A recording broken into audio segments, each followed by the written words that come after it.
Nesse vídeo eu vou trazer para vocês a diferença entre a conexão e a continência no novo Código de Processo Civil. É uma dúvida muito frequente e não raras vezes as pessoas confundem esses dois institutos. Mas antes de mais nada, vou pedir para você dar um like, compartilhar esse vídeo com seus amigos e se inscrever no meu canal, caso você tenha interesse mais nesse conteúdo. E também, todos os assuntos tratados aqui no canal são tirados do e-book que está lá no link da descrição. Dá uma olhada lá e vê se você gosta do conteúdo. Muito bem. O que é conexão? O que é continência? Qual que é a diferença entre as duas? Para que servem esses institutos no Código de Processo Civil? O que acontece? Essas duas hipóteses são hipóteses de modificação de competência. Ou seja, o legislador ele previu uma possibilidade do juiz alterar a competência para resguardar ou a economia processual ou evitar que decisões sejam proferidas de maneira conflitante.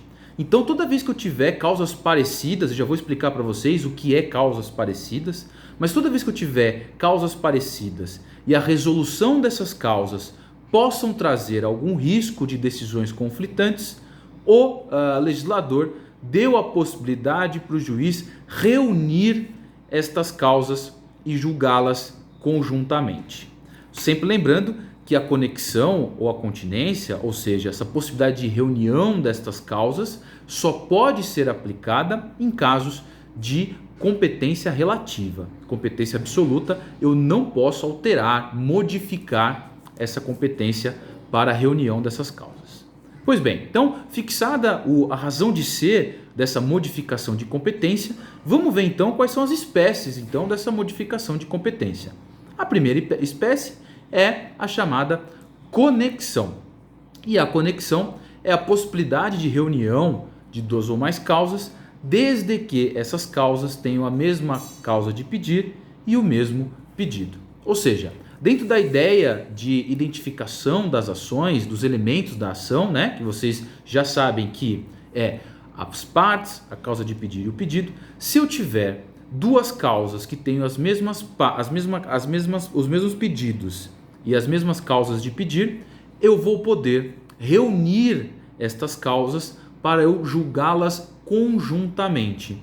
E esse julgamento, obviamente, vai evitar que essas causas sejam julgadas por diferentes juízos e, eventualmente, deem uma resolução diferente para cada uma delas.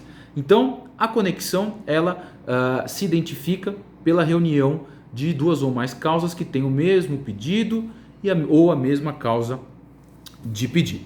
Tudo bem? Excelente. Por outro lado, eu também tenho a continência. E aí é onde a maioria das pessoas se confunde e não sabe para que serve. Enquanto a conexão é a resolução de causas com o mesmo pedido e a mesma causa de pedir, a continência é a resolução de causas com as mesmas partes, a mesma causa de pedir e os pedidos, uma causa tem um pedido mais abrangente que a outra causa.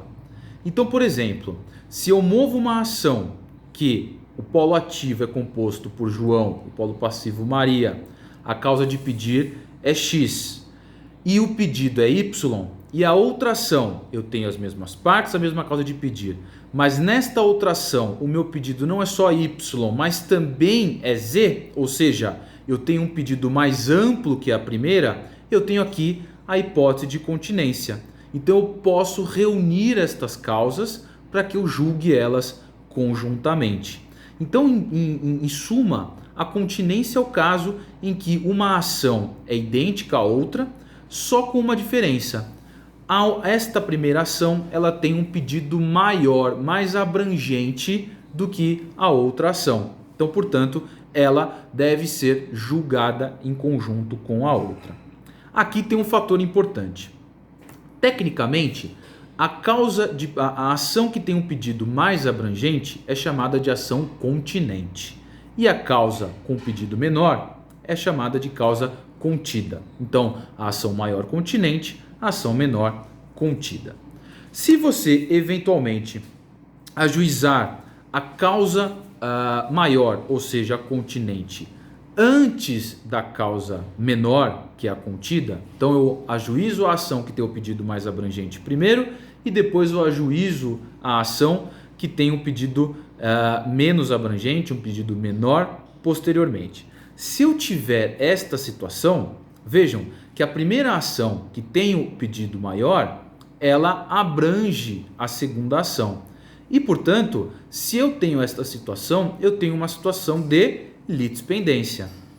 Por quê? Porque a segunda ação está pleiteando de uma intensidade menor, mas está pleiteando o mesmo pedido que aquela causa primeira está pedindo. Então, portanto, se eu tenho identidade dos pedidos, eu vou ter caso de litispendência. E nós sabemos que em caso de litispendência, essa ação deve ser julgada extinta. Então, em caso de ajuizamento primeiro da ação maior e depois o ajuizamento da ação com pedido menor, esta segunda ação vai ser extinta sem resolução de mérito e a primeira ação, que é a maior, a continente, vai ser julgada.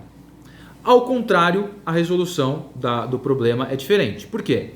Se eu tenho a ação menor ajuizada primeiro e depois a ação maior ajuizada posteriormente, aí sim eu vou ter a junção destas ações. Então, em suma, pessoal, ajuizamento da ação continente primeiro impõe a extinção sem resolução de mérito da ação contida ajuizada posteriormente.